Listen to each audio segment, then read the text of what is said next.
I've been seeing a lot of these vintage secretary desks for sale in my area.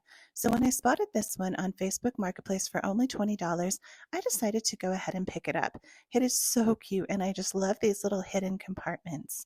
The lady described it as well loved, but it's really in very good shape. I cleaned it up and I discovered there was just a couple nails holding this middle piece in place. So I pulled it out and I found a picture from 1989 and a check that was written in 1971. I did message the seller and she said that these were from her grandmother and that the photo was a picture of her cousin. And she was very thankful that I shared those sweet memories with her. After giving it a little gentle sanding, I just kind of sanded the edges wherever there was any wear and tear, some gouges or rough wood. I washed it really good with Dawn and warm water. And then instead of just wiping it down, I grabbed my leaf blower and I'm blowing it off so that I can get the water out of all of the little cracks in every area of the desk. This is just a nice way to make sure that none of the water remains on the inside after cleaning it. I then gave it another wipe down with a product called White Lightning by Dixie Belle because I'm going to be using Dixie Belle chalk paint on this project, and that ensures that all of the years of grease and grime and fingerprints and polish are removed. Now this is Dixie Belle's chalk paint in the color Drop Cloth. If you've ever used chalk paint before, you know that it is very thick. I'm using a brush designed especially for chalk paint, and the technique that I use is to spray water on my brush, dip it into the paint, and then spread it onto the furniture. When I'm doing a large area like this, I'll often spray the furniture as well, just to help the chalk paint glide on. I prefer to do several lighter coats than heavy applications of the chalk paint. For this dresser, I did 3 coats of chalk paint, letting each coat dry thoroughly in between and gently sanding it with a 600 grit sandpaper just to remove any pieces of lint that might have gotten in the paint, any bubbles, and make sure that I have a really nice smooth surface. Chalk paint takes, I think it says, about 20 to 30 days to completely cure, but I like to let them sit for at least 24 hours before I do any blending or decoupage. That way I know that my chalk paint has at least had an opportunity to dry completely. So for this project, I found this beautiful rice paper that I'm going to apply to the front opening of the desk. I'm keeping the rice paper in its protective plastic container, and I'm using a little scotch tape to tape it to the front of the desk so I can get an idea of exactly where it's going to be placed. And I want to do some measurements to make sure that I get it center. And I'm also going to add 2 little pieces of wood trim on the front of it on either side of the rice paper to give it a little bit of definition and also help me when I do some shading in just a little bit. So I'm just kind of moving it around using my tape measure, making sure that I get it centered. This is where I'm using some math. I'll show you my paper in a moment. I measure across the entire top of the dresser. I measure the top of the rice paper, and then that helps me to know exactly how much room on either side. Here's one of the wood trim pieces that I'm going to place on it. This is just some 1/4 inch bamboo trim that I picked up at a craft store. Once I've measured it, I'll cut it down to size and I'll paint it using the same color chalk paint that's on the body of the dresser. So of course, always measure several times so that you make sure that you get everything exactly where you need it to be.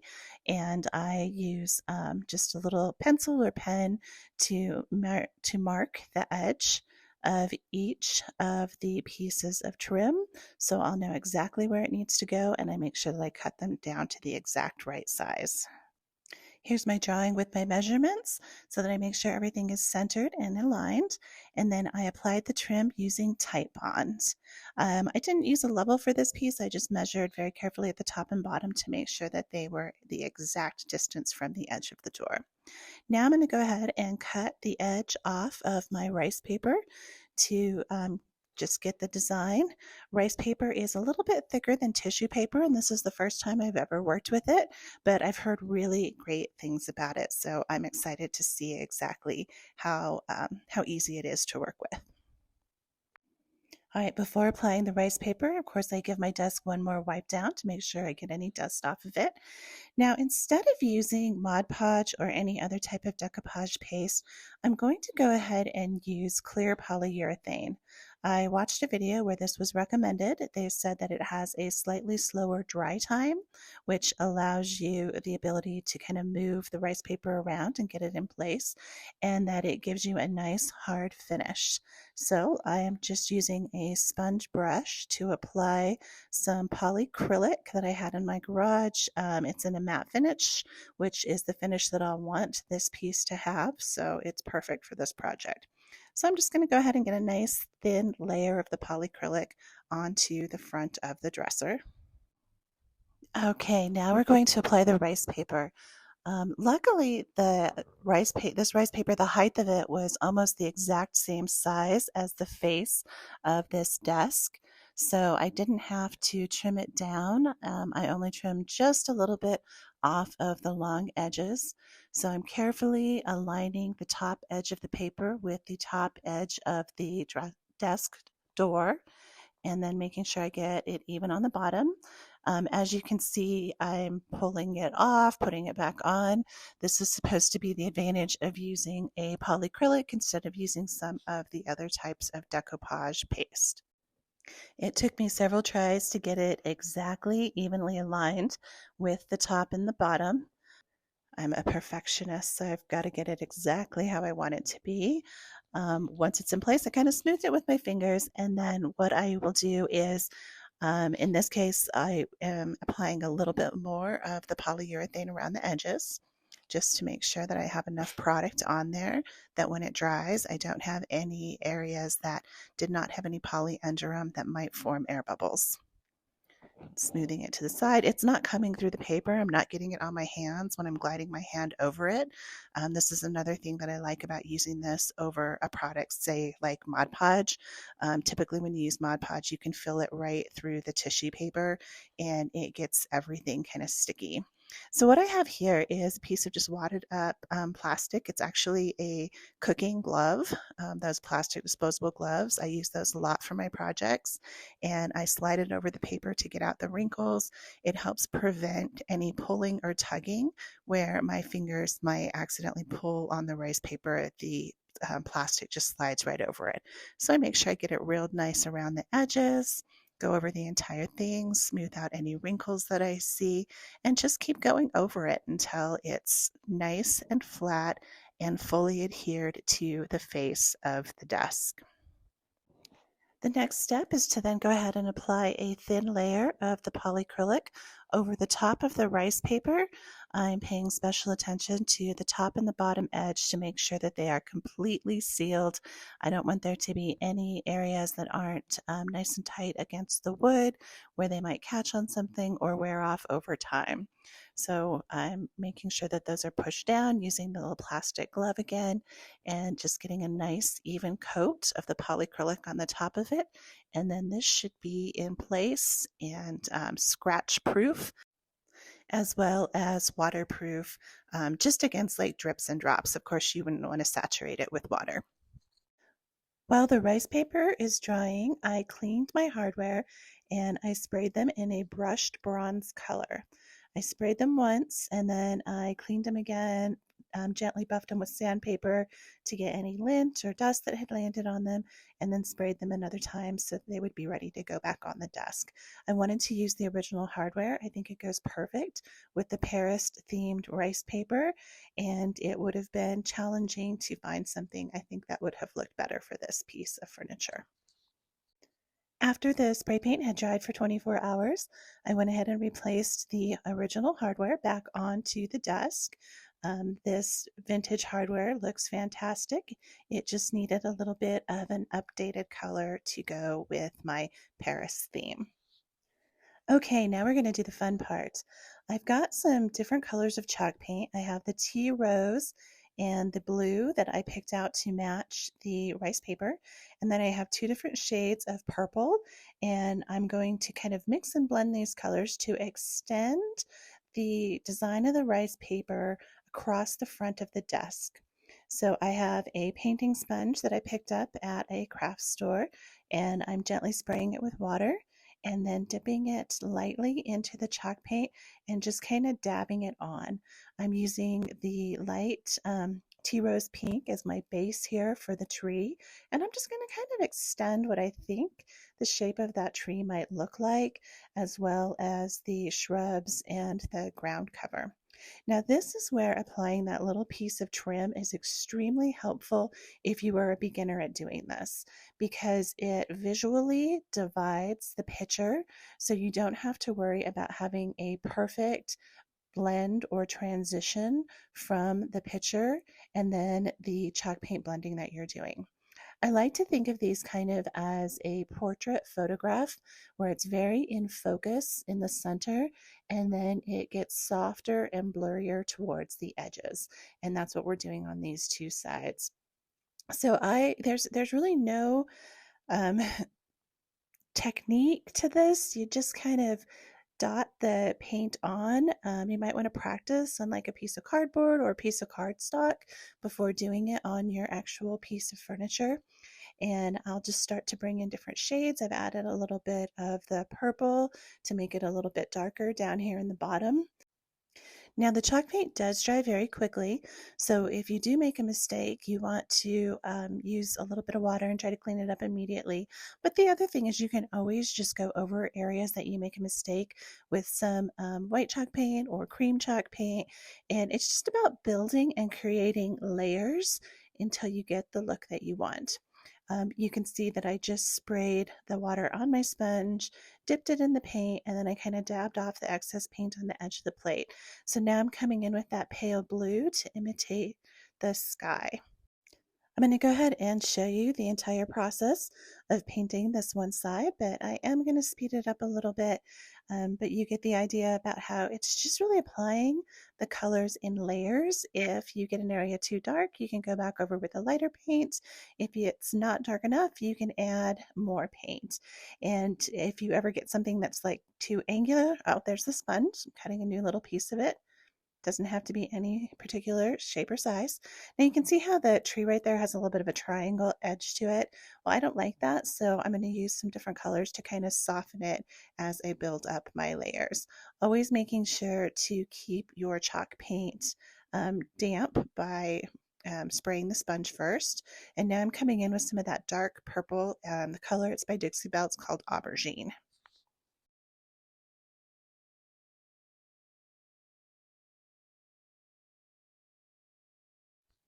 I've now finished the first layer of the right side. It's not perfect yet, but before I go any further, I'm going to go ahead and use the same exact technique over on the left panel. With this one, it's mostly sky up at the top. So I have my pale blue that I'm coming in to kind of build up the sky, the background. And then I'll bring in a little bit of the purple for some depth and white for some clouds. I tried kind of blending it with a brush, but it doesn't work really well on this because I'm using such little bits of chalk paint, but it was worth trying to see if it would work. Now, one thing I like about the rice paper design that I chose is it already has that kind of blurry, not well defined look about it. If you look at the clouds, if you look at the tree, they're not super sharp. So it works really well for doing this technique of extending the design using chalk paint. I find that using a painting sponge is the best tool for doing this type of technique where you want it to have a design that imitates a photo. It keeps you from getting solid blocks of color, which makes it then much easier to come back and add depth and dimension to. Now you can see I'm adding some of those larger clouds up in the sky. They're just kind of chunky square shapes, and then filling in some of the empty space with kind of a light watered down, or not watered down, but blended down blue with some white. Using a combination of purple, blues, and pinks to fill in the ground in the front here. And it's all just about shadows, just placing some little dark areas where you think it would make sense extending the picture. This is really a fun project. It's great for reducing stress because you really you can't mess it up. And worst case scenario, if you tried this and it didn't look good, you could always just go back over and paint the two sides white and just leave the image in the middle, and it would be perfectly fine and it would probably look really good. So now you can see I'm softening up some of my edges on both sides. And this is what my paint tray looks like at the end of the day. Now, in order to add a little bit more um, real depth and dimension to the picture, I did go ahead and get a paintbrush, and I'm coming in with a dark color. I took a little bit of black paint that I had and mixed it with my purples and my pinks and blues. And so now I'm just kind of adding some little like what might be the stems of the shrubs, some vines, just a little bit more texture that when you see it from far away, it just makes them look a little bit more like shrubs versus just shadows. And once again, I'm just kind of putting it where I think it makes sense. I've never taken any art classes. Just kind of going with what I like and hoping it looks good when it's done. And this is a real fine tip paintbrush that I got just from a mixed set of paintbrushes I picked up, I think at like Hobby Lobby or Michael's. Nothing expensive. And then I'm going to extend one of the tree branches over here. This is probably the thickest that I'm using this dark shade, just to give the illusion that the branches are extending underneath that little piece of trim there and bringing it together into one cohesive picture. Once I get those tree branches in place, then I'm just going to add a few finishing touches to kind of blend out any harsh edges and add a little bit more depth and dimension to the sky. Now, while the paint is drying, I'm going to clean out the little drawers that go inside the top of the desk. And I found this cute Paris themed fabric at Joann's craft store. So I'm adding just a real thin layer of Mod Podge to the drawer, and then I'm going to line it with this cute paper. This is just a little extra touch. I love to carry the theme all the way through the piece of furniture. I am envisioning this piece of furniture being in a young girl's room. I think it would just be perfect for kind of a young adolescent into the early teen years to use as a dressing table, writing table, homework, storage, really all of the above. So I just press the fabric into the drawer, making sure that I get all of the edges down. I'm using that wadded up little plastic glove again. It's one of my favorite things to use to adhere any Mod Podge, Decoupage, glue, anything like that. Before the glue dries, I come in with a sharp edged tool. Here I'm using just a little paint or plaster spatula to make sure that the edges of the fabric are pushed tightly into the corners and the edges of the drawer. If there's any excess fabric, I'll just wait till it dries, and then I'll come in with a razor knife and just slice and remove those little extra bits of fabric. And here's our finished drawer. And now what I want to do is glam up the base of this desk. I have some gold paint that I'm applying to the ball of the claw feet. I think this is just a little something that's going to draw the eye down to the bottom of the desk, and it extends the color palette using kind of a brushed bronze similar to what is used for the hardware. I really think that when you're doing something like this, when you're giving a desk or a dresser a glow up and it has a theme, you want to follow it through the entire piece. Now for the inside where that little secret door is, I found this cute press-on applique in the Paris theme. And what this is you just lay it on top of a piece of craft wood that I picked up at the craft store. I could put it directly on the door, but the door has a design and I don't want to fill the design in with wood filler. So I'm just going to place this little piece of wood over it. Once you've got your design in place, you then rub it to transfer it from the plastic to the wood. I have this little rubbing stick that came with a transfer that I picked up at a craft store, but all craft stores sell little tiny spatula like or kind of credit card size things that you can use to rub transfers onto your furniture. Most of the transfers will come with it. You just have to make sure that you're very thorough, that you kind of go nice and slow, and you get the entire design transferred from the plastic to the wood. I like to do kind of about a 1 inch, maybe inch and a half section on the top of it, and then I'll gently peel away some of my corners to make sure that it's sticking before I move on with the rest of it. So taking a look at it, yep, you can see it's sticking. It's coming off really well. If there's any that didn't come off, you can always just lay it down and rub it again. So now we'll just rub down the entire piece of it. Try to use a nice, firm, consistent amount of pressure as you go over all of the areas with the design, and then just gently peel the plastic back. You want to make sure you peel it back nice and slow in case there's any areas that didn't stick. But in this case, it looks like we're in really good shape and it's coming off nicely, and the design is now adhered to the piece of wood. There we go. Let's get that big piece off of this side.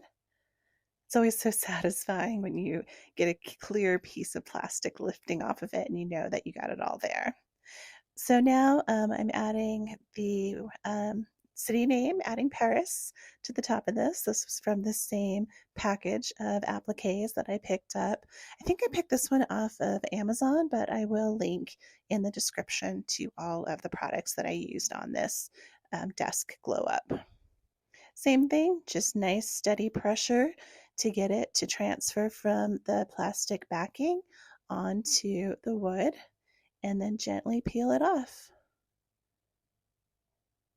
Beautiful. All right, now the colors on this were a little bit too bright and didn't match the rice paper design on the front. So what I did is I'm just using some of my Dixie Belle chalk paint and kind of just dabbing it onto the roses to soften both the color and the shape so that they match a little bit more with what I have on the front design. I'm using the rose pink color, and then I'm going to come in with a little bit of the blue to go over the leaves to soften those in the same manner. Once it's done, I'll use my Titebond glue to glue it to that door, and that's what it will look like. I will just carefully put it in place, use the Titebond, and then I will poke a little hole where the knob goes that will enable you to open and close this cute little front door. Let's take a look back at where we started with this vintage, well-loved secretary's desk. These are just such cute pieces. Very functional too, because the drawers could be used as desk drawers or they could be used as dresser drawers for clothing. And ooh la la, here we go. Now we have a Parisian inspired vintage secretary's desk. You can see how the rice paper design extends across the entire front. I lined all of the drawers using the Paris themed fabric, and I added a plastic covered writing area on the drop down of the desk to protect it. Each of the little drawers are lined, and you've got your secret hiding spaces on either side of the middle cabinet. Please put any questions that you have in the comments, and don't forget to like and subscribe to my channel.